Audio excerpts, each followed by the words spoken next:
Hello everyone, hi, this is your trainer again KB and I am here to give you something very special today which you guys have been waiting since a long time, and even you guys have not waiting it since a long time, but your family members have been also waiting for a long time.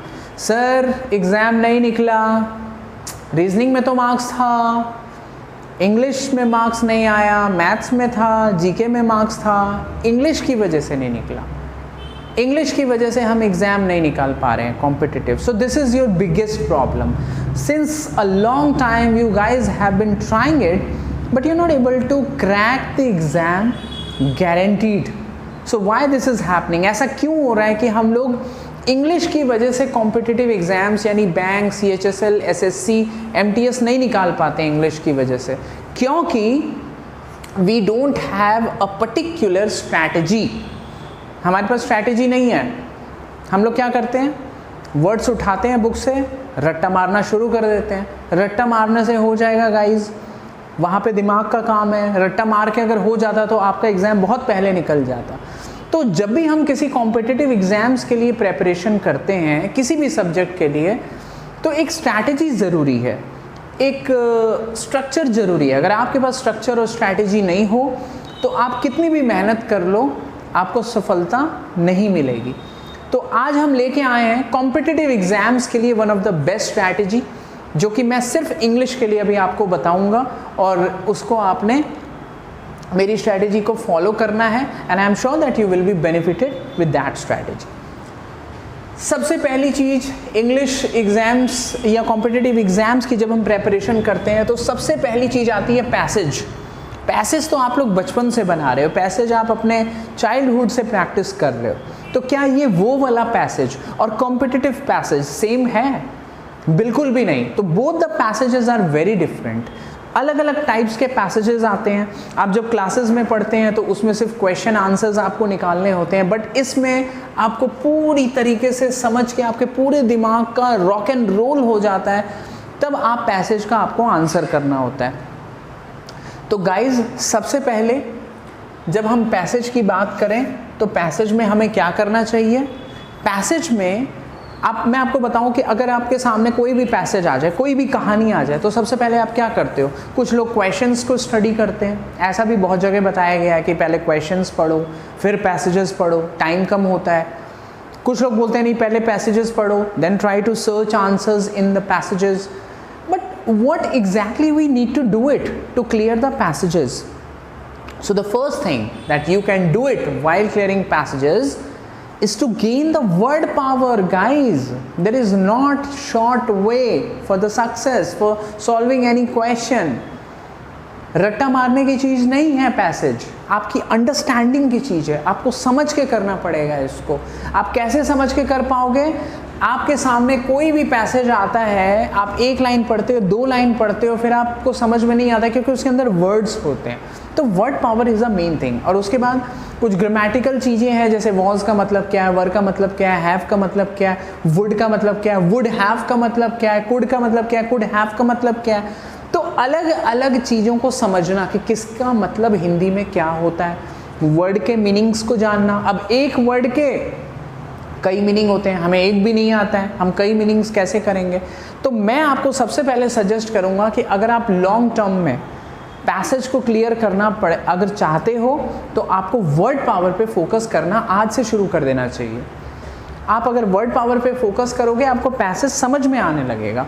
जैसे ही आपका word का stock complete होगा आप बाकी चीज़ों को भी बहुत आसानी से करना शुरू कर दोगे. जैसे दूसरी चीज़ है सिनोनियम्स. सिनोनियम्स का मतलब होता है समानार्थक शब्द, समान अर्थ वाले शब्द, यानी सेम मीनिंग ऑफ वर्ड. तो उसके लिए आपको करना क्या है? सिनोनियम्स के लिए फिर उससे वर्ड्स करना है, यानी वर्ड का पहले एक मतलब जानना है, फिर वर्ड के कई मतलब जानने हैं.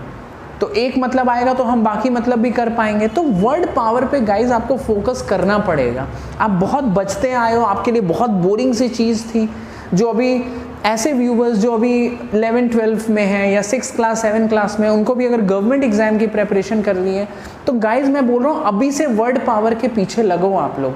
अगर वर्ड पावर छोड़ दिया कुछ नहीं होने वाला. I am telling you. आप 100 वर्ड, 20 वर्ड, 500 वर्ड का रट्टा मार के आप एग्जाम नहीं निकाल सकते हो। शुरू से आपको इस चीज़ के ऊपर कोई भी फोकस करने के लिए कभी नहीं कहता है, लेकिन मैं आपको बोल रहा हूँ अगर आपका वर्ड पावर स्ट्रांग होगा आपको पैसेज ज़रूर समझ में आ जाएगा। आपको बिल्कुल फोकस करना है वर्ड पावर पे। फिर आता है हमारा एंटोनियम्स। What is एंटोनियम्स? ऑपोजिट मीनिंग, यानी जब सीधा ही मीनिंग नहीं आता तो आप उल्टा मीनिंग कैसे कर पाओगे? आपको ऑपोजिट मीनिंग भी आना बहुत ज़रूरी है। तो ऑपोजिट मीनिंग के लिए फिर से आपको वर्ड पावर पे आना पड़ेगा। One word substitution. What is one word substitution? There will be a sentence and for that particular sentence there would be a word. अनेक शब्दों के लिए एक शब्द। सपोज मैं आपको एग्जाम्पल देता हूँ कि a place where government records are kept, एक ऐसी जगह जहाँ government documents records are kept. अब मान लो आपके सामने 4 ऑप्शंस हैं, अपियरी, एवियरी, आर्चीव्स, आर्मरी, तो आप कौन सा ऑप्शन लगाओगे?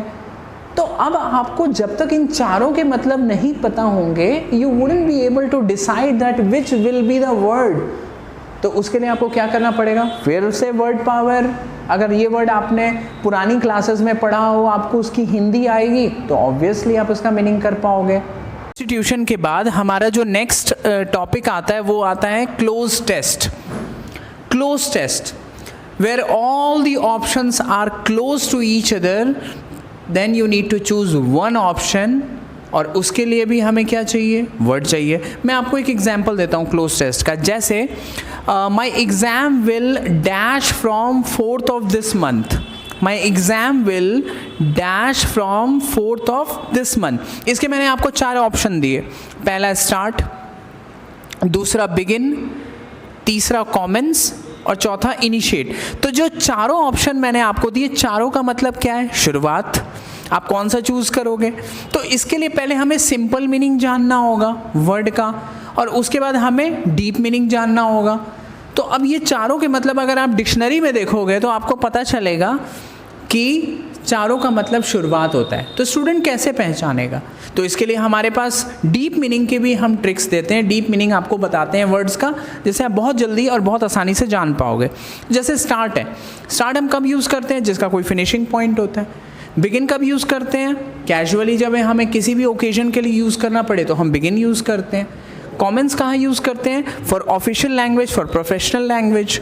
और इनिशिएट कब यूज़ करते हैं? जब हम कोई बड़ा प्रोजेक्ट शुरू करते हैं तो इनिशिएट वर्ड का यूज़ करते हैं। लेकिन again the summary is same कि आपका वर्ड पावर बहुत इंपॉर्टेंट है, यानी क्लोज टेस्ट के लिए भी आपको क्या करना है? वर्ड पावर की नॉलेज आपके पास होनी चाहिए। उसके बाद आता है आइडम्स फ्रेजेस। ये कुछ फ्रेजेस हैं जिसको मैं आपको ट्रिक से याद करवा दूंगा। इसके लिए आपको थोड़े बहुत वर्ड्स आने चाहिए, और इसके बाद जो फ्रेजेस होते हैं उसको मैं आपको ट्रिक से याद करवा दूंगा, स्टोरी ट्रिक से। तो इससे आपके फ्रेजेस हो जाएंगे। इसके बाद है हमारा sentence improvement. There will be a sentence and you need to improve the sentence, improve the word by choosing the best alternative option for the words given। 4 option मिलेंगे, आपको क्या करना है? उस चारों ऑप्शंस में से एक ऑप्शन चूज करके उस सेंटेंस को इंप्रूव करना है। सो मैक्सिमम टाइम्स जो 4 ऑप्शंस आपको मिलेंगे वो वर्ड्स के मिलेंगे। तो वर्ड्स आपको उस वक्त भी बहुत काम आएंगे। आप देख रहे हो ना, हर स्टेप पे आपको वर्ड पावर की ज़रूरत है। तो आप ग्रामर के पीछे लगो, बट उससे भी ज़्यादा इम्पॉर्टेंट, यानी सबसे ज़्यादा इम्पॉर्टेंट आपके लिए इस वक्त क्या है? Word power. आप किसी भी कोचिंग में जाते हो, वहाँ आपको क्या करना पड़ता है? आप जाके वहाँ पे नाउन, प्रोनाउन, एडजेक्टिव, उसी में सारा टाइम लगा देते हो। अगर आप वर्ड पावर पे लगाओगे तो I am telling you guys that you will be benefited 100%।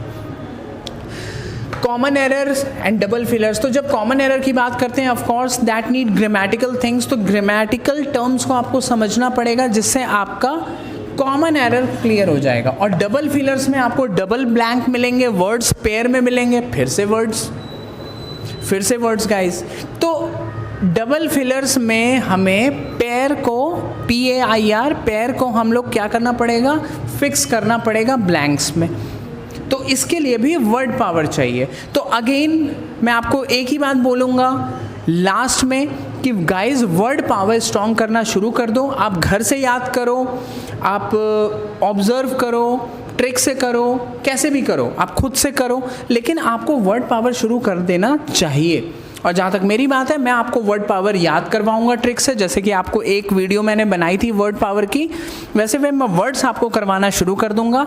जब जब वर्ड पावर का पार्ट बनेगा आप उसको ध्यान से सुनना, मेरी ट्रिक सुनना, उसको सेंटेंसेस में यूज़ करना, और आपकी धीरे धीरे वर्ड पावर स्ट्रांग हो जाएगी। तो मे बी हम लोग नेक्स्ट वीडियो शायद वर्ड पावर की लेके आएँ या कुछ और।